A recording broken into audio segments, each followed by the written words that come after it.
let the rent pay for their tuition, had it all figured out, right? And then when they're done with school, sell the houses and get all that money back. So really, what it came down to was greed, I guess, more than anything. And for a series of reasons, one, 2006 was the economy tanked, housing went terrible. I had a real estate agent that I thought I could trust. By the time it's all said and done, within 4 months, I lost every bit of that money. I paid cash for those houses. I paid a ridiculous amount of money because I trusted people. The same week I bought them, the mailman in the neighborhood got murdered. Honest to God truth. Everybody moved out. Nobody wanted anything to do with those places. And it was a total loss, and I was crushed. I had enough money to get my son started in his first semester at Bowling Green. And I'm really going to just touch on this fast because I think there's a nice message here at the end of this, I hope. And he went to school for that first semester, got him in, and went out and picked him up. I used to go out a lot to see him as much as I could. And Christmas, he came home after Christmas over. I drove him back, and I drove back, and that's when the weight of that all hit me, and I literally cried all the way home. Anybody see me speak knows I'm a little bit emotional when I speak. And I blamed it on everybody. How could I lose that money? After that semester, we were back to getting loans again because the money was gone. And if somebody could give me maybe a light at around the 8-minute mark, that would help me know where I'm at if you could. Okay. Somewhere in that area. It hit me, and I thought about it all the way home, and I said, I'm tired of blaming the president, the economy, my own stupidity and greed. I'm tired of it. I'm just going to fix this right now. I made a decision right on the spot. I'm going to write a book. And I'm going to make so much money on this book. It's going to be a bestseller. I'm going to pay for all their college. It's going to fix everything, right? Because my painting business wasn't strong enough. So I went home. I knew one lady I met at a seminar at that time, and I knew her name was Denise Michaels. She met her name was Denise. She helps people do whatever. And I called her up. I said, Denise, you're a published author. Will you help me write a book? She says, yeah, absolutely. I said, I know nothing about writing books. I got D's in high school English, so you're going to have to spell big words and do all that kind of stuff for me. She says, absolutely. I said, how long will it take? And this is about right after Christmas. And she says, depending on how hard you work on it, a year or two. I said, okay, I got 3 months, and I want it done. I said, but you don't understand, Denise. I own my own company. It's a corporation. I'm going to lay myself off this winter. I'm going to collect. Probably shouldn't have done that. Maybe that wasn't right to do rocking chair money. But during that time, I'm going to work on this book 7 days a week, 8-10 hours a day. And I did. And I did it for 3 months, and I had it done. It was only about 90 pages. The next year, I added 2 more chapters. Got it up to about 130 pages. But I created a video with it, and painters bought it from all over the world. It was amazing. But I wasn't making that much money. I sold it for a pretty high amount. But while I was writing this book, I was trying to figure out what to do, what to say in it. How did I become successful in my painting business? It was moderately successful, but I had to really lay it on. I didn't make anything up, but I told the stories that were the best. And then when if I should back up a little bit, I said, I want you to help me for this. She says, there's 2 things I need you to do though first. One, you got to write me a check before we're going to start. I knew that was coming. But the second one is, I want you to join Toastmasters. Toastmasters? I said, I don't want to give a speech, I want to write a book. Besides, I already know how to make toast. That's cheap, I know. Yeah. I didn't say that. You want for a laugh. But she said, no, I insist you join, not just join Toastmasters, I want you to join the best club out there. I go, why? She says, just do it, I'm not going to help you, I'm serious. So I went to a meeting at a club, the only one I could see that was in the evening, and there was 4 or 5 guys in a library, kind of all huddled around a computer, and they watched one guy do a PowerPoint, and they all looked at the screen and whispered to each other. And I came out of this, man, this is great. I said, I'm going to join. I'll talk to you guys next week. I'll see you. I'll bring in the check. Went back to Denise. She says, how'd it go? And she's asking me all about it. So I was in a library, so they couldn't really talk very loud. And we were all huddled around a laptop. And he said, how did you see it? So we all hunched over. And I said, okay, what was the next speech like? I said, no, there wasn't any other one. She says, you're not joining that club.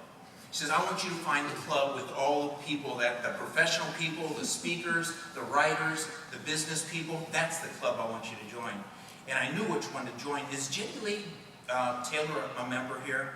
No. Oh, okay. I wanted to mention her because that's when I met her. I called her club. It was Start Community Toastmasters.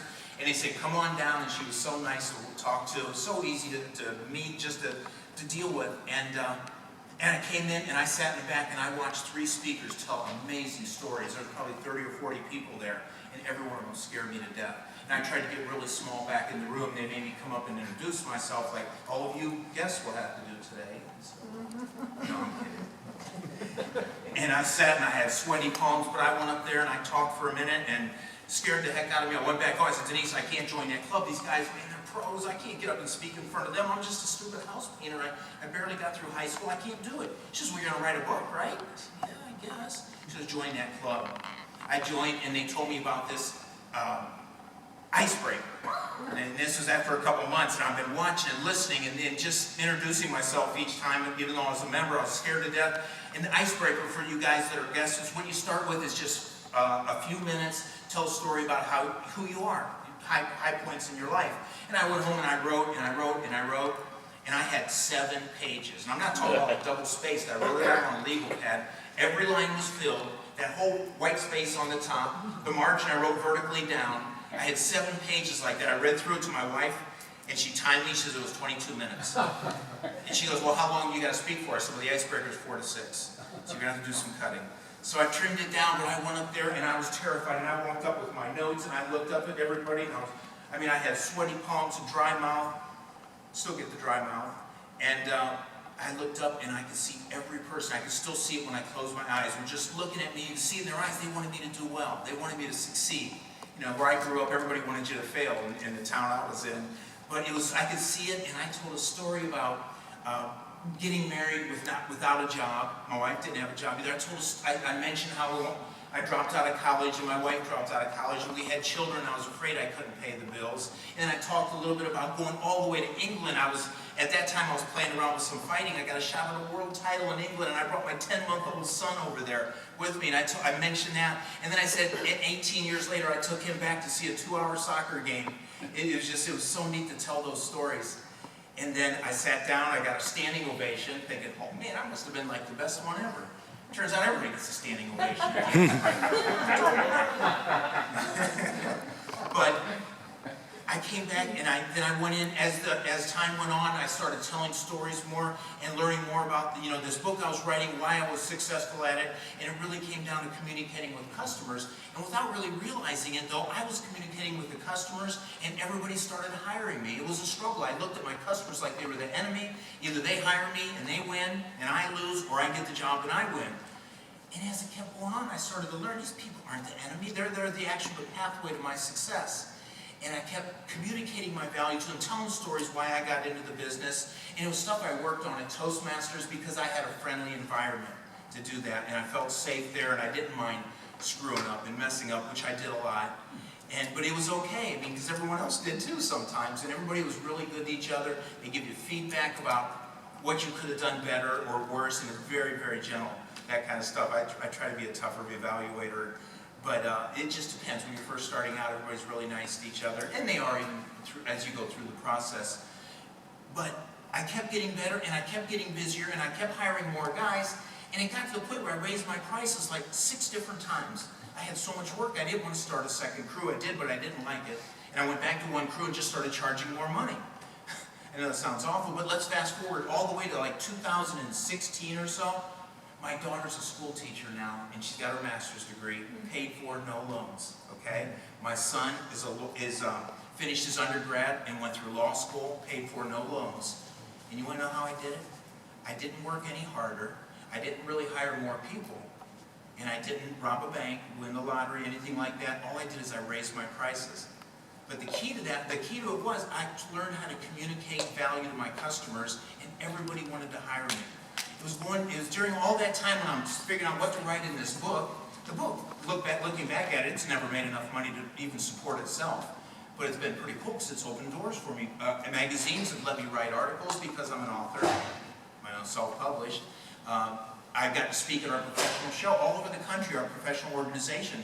And I speak about communicating your value, as Bob said. And the crazy thing is, without realizing it, it was Toastmasters is what got my kids' college paid for. It really didn't have anything to do with that book. Actually, overall, if I looked at all the numbers, I've lost money on it, but it's opened so many doors for me.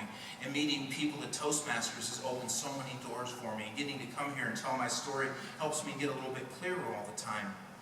So my point is, I don't know how to say this without sounding, for the members are going to think I'm nuts by saying this. I honestly don't feel Toastmasters necessarily made me a better speaker, although it did.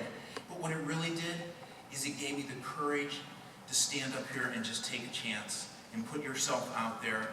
in a safe environment. Nobody's ever said, you know, you suck, get out of here, you know, sit down. Nobody's ever said anything like that. It's always been positive, even when I fell on my face, even when I had to walk all the way back and find my notes and come all the way back up front, finish reading, well, look at it, then walk all the way back and get my reading glasses and come all the way back up. I went through all of that, but it was always a positive environment. And Toastmasters literally changed my life. I've gotten to speak in Malaysia because of Toastmasters. It was the coolest thing.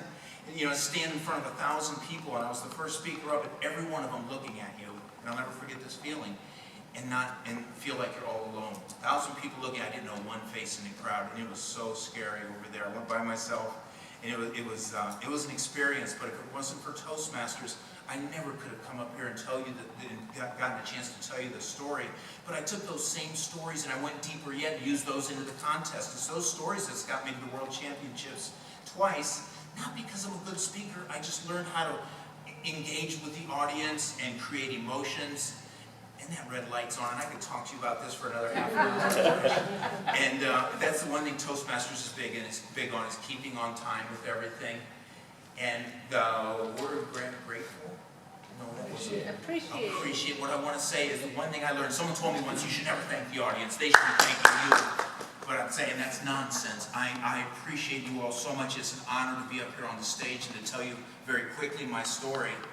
And it changed my life. So I don't know why you would want to get in, or but you'll be amazed at the things it'll do for you. Just learning how to communicate your confidence to the customers. Now I go out there and they look at my website and they hear me speak, and every one of them says if they can't afford me, they say, I'm going to wait till I can afford you.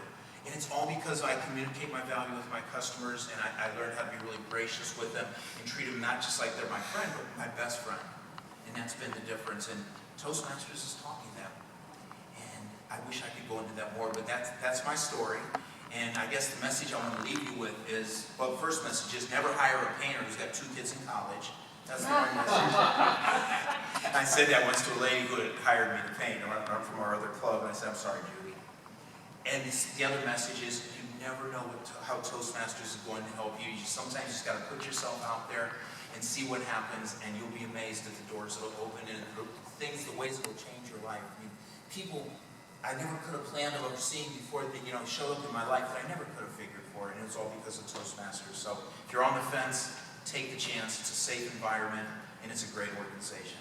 Thank you.